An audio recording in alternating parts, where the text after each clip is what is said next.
Gervonta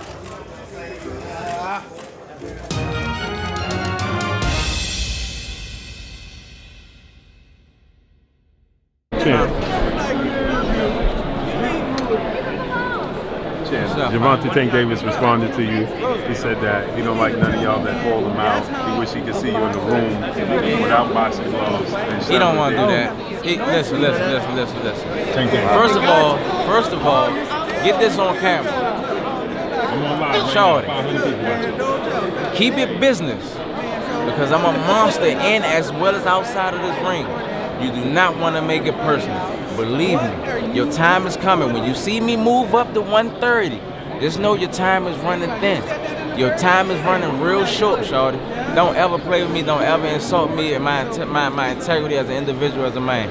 Don't do that. Ever in a million years, young. Do you think that eventually you'll give that fight that we could possibly see? It's possible. Like I say, I'm at 126. I got to move up to 130. He ain't coming down to 126 to fight. So in the meantime, between time, I want Leo Santa Cruz. God willing, we're going to get through this guy. I want Leo Santa Cruz. I'm going to burn him up. We're going to move up in weight. Once again, when you see me move up and I relinquish my title and go at Bird Chat, your time is running short. Stop playing with me, shorty. You're a youngin'. Stay in your lane. Stay in your lane, because when I move up there, you're going to get ran over anyway. I have a question. So Wilder said if he dies, right? And I just want to ask you, do you feel like it's right to kill somebody if you have the legal right to? Of course. We're in a very brutal sport. This is a sport that we participate in. The ultimate way to win is to knock a person completely unconscious. If that's the case, it takes a particular type of individual to even participate in this sport. Like I say, like he said, if they die in it, they die in it. What we do is, I'm a fighter. Being a fighter, boxing is what I do. It's not who I am as an individual. But it takes a certain type of individual to participate in this sport, period. You know, that comes with the territory. It's mental. It's definitely mental. I mean, that's what the referee's for. The referee need to protect it, because I'm not. Got you. Thank you. Gary, we all know that Kiko isn't the guy that you originally wanted. Was it tough for you to get motivated for this fight? It's never tough for me to get motivated. I do this for my family. When you do it for the people that you love and care about, it's never tough to get motivated for something like that. This is what our livelihood is based upon. Once again, we get paid based upon our ability to be able to produce. These guys aren't willing to produce when it comes to me. And I'm really in my feelings that Shorty even tried to play me like that. Shorty, stop playing with me, man.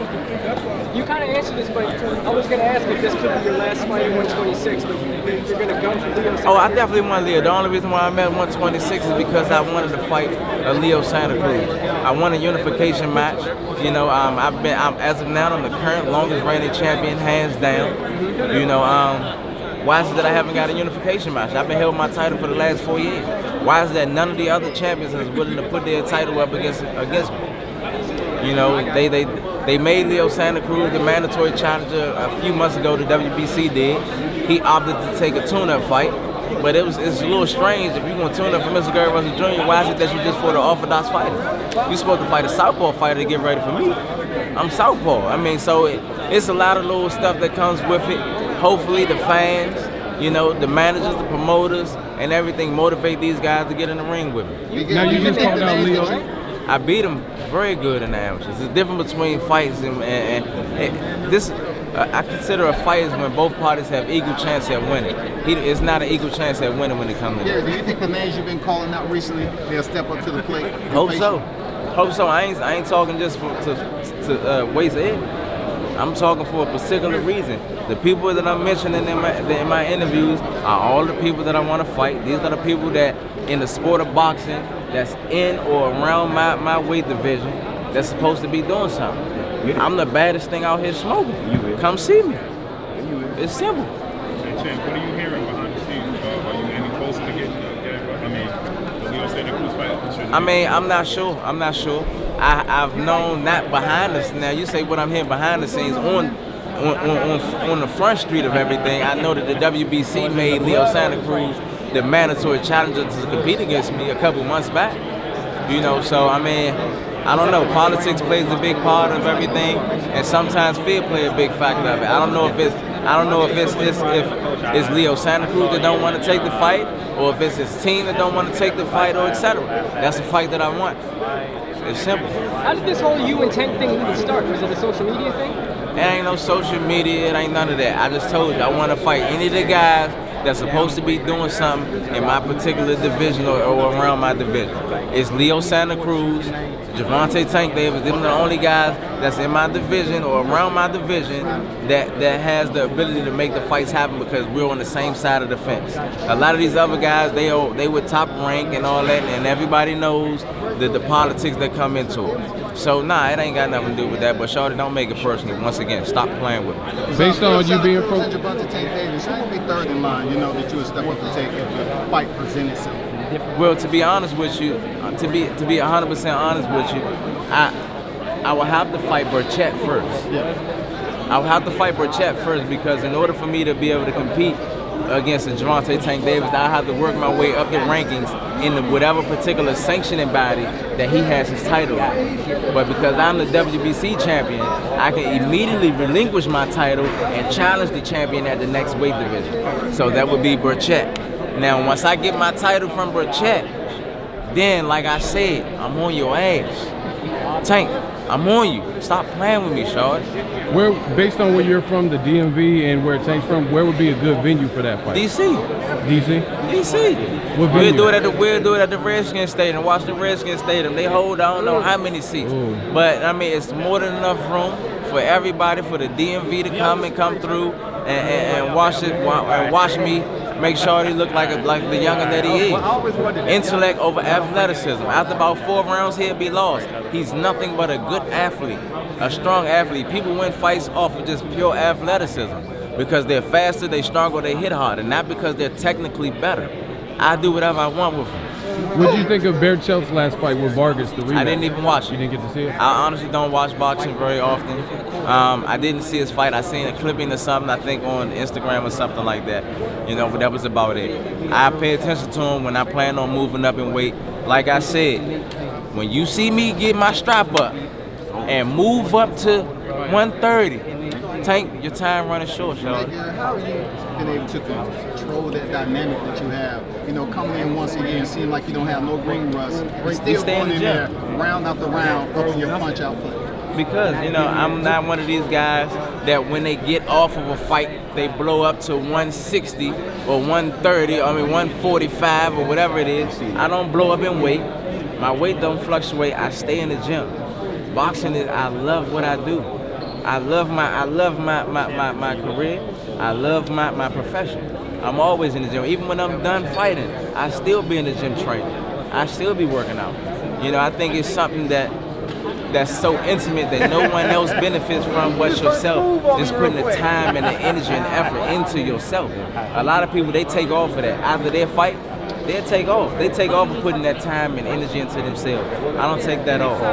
Yeah, they fall off. I don't do that. Boxing is a self-respect yourself. That's right. Positive self-respect. That's right. You gotta be tap into your narcissistic spirit and energy a little bit just to be able to do this. You here. To maintain it. You know what I mean? That's right. Yeah, for real. Hey Gary, opposite styles make fights. Is there a tougher fight between Tank and Leo? Say it again? In between Tank Davis and one tougher than the other? Is because the styles make fights?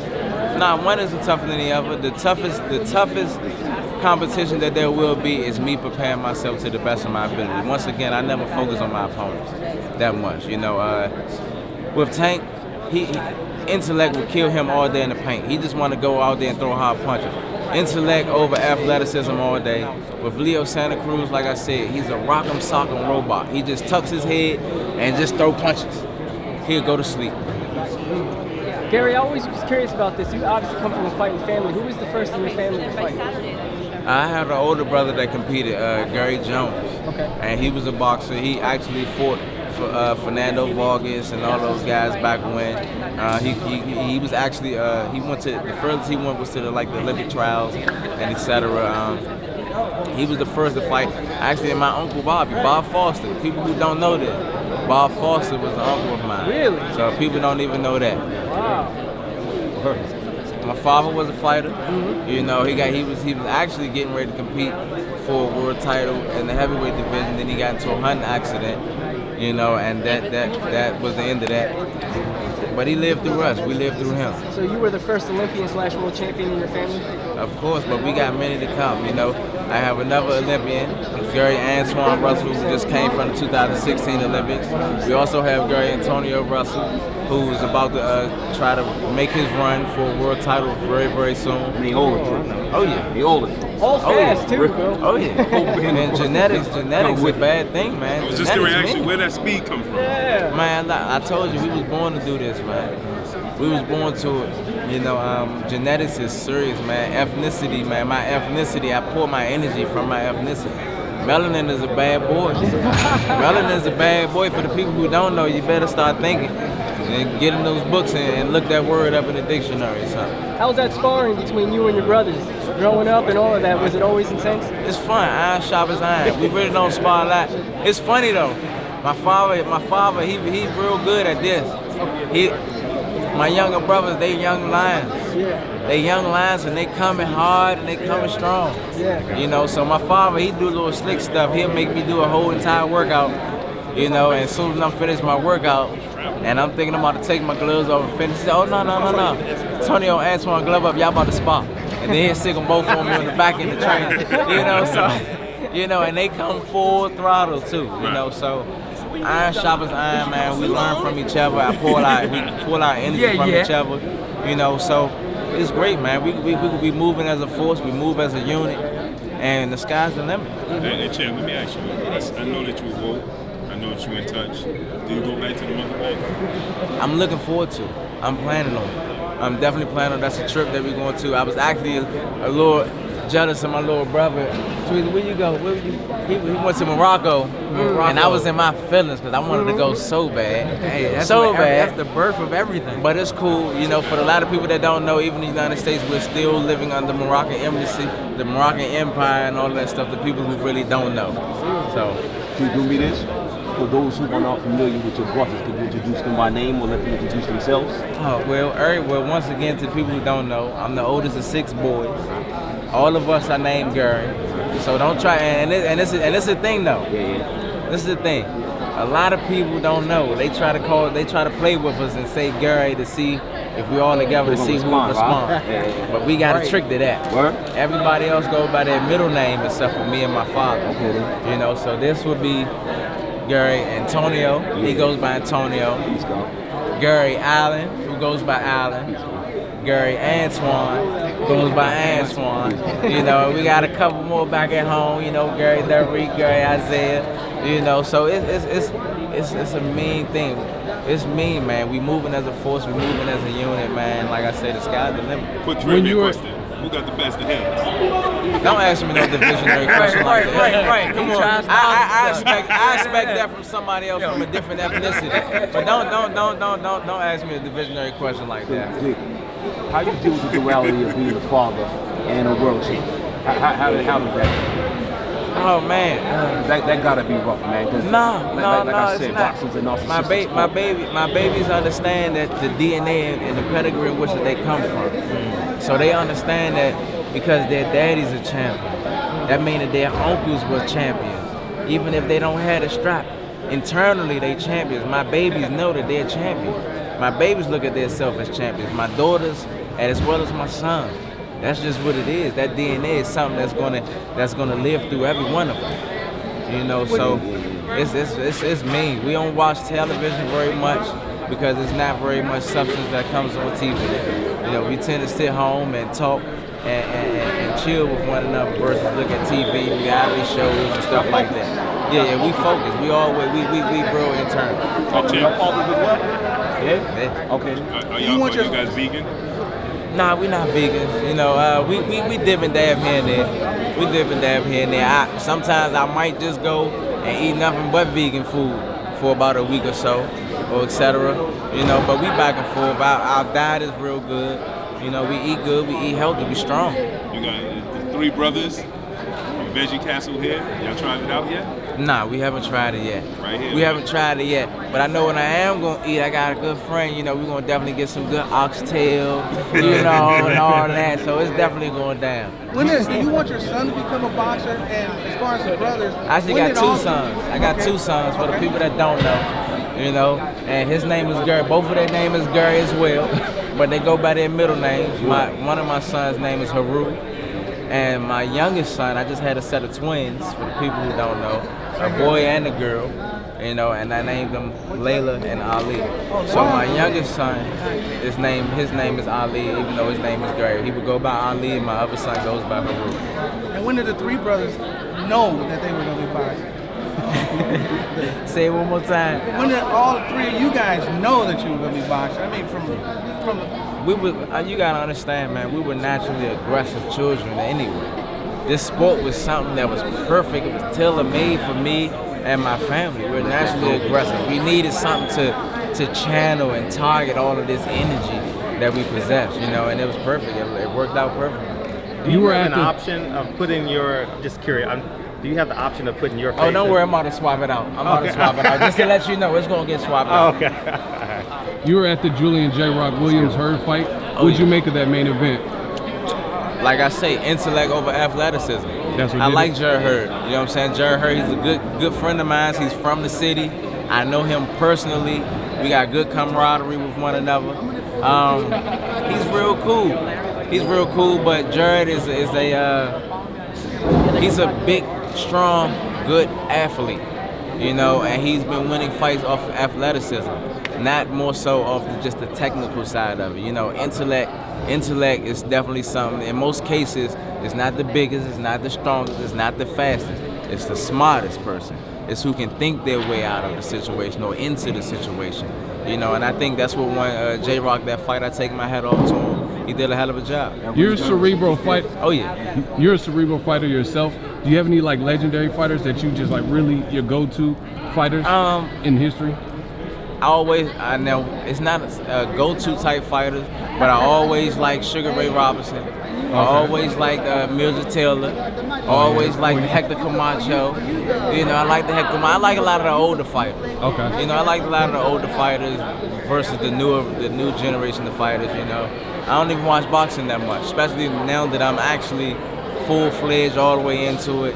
You know, I don't watch boxing. I don't even watch sports. I barely watch TV. Will you talk to Leonard Ellerbe this weekend about possibly the Tank Davis fight? We got to get through Leo Santa Cruz first. Like I say, his time is running thin when you see me move up in weight. You know, and I challenge Burchett for his title.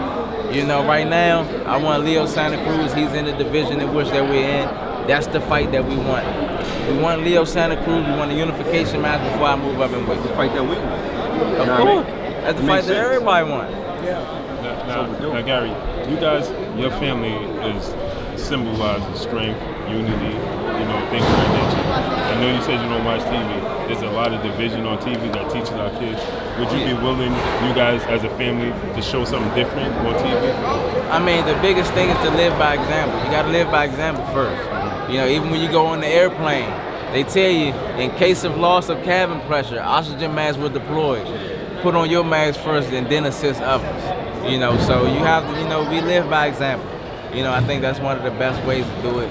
You know, we show everybody how to move and how we should move as a people, as a unit, as a whole. You know, I love my ethnicity, man, and I think we great.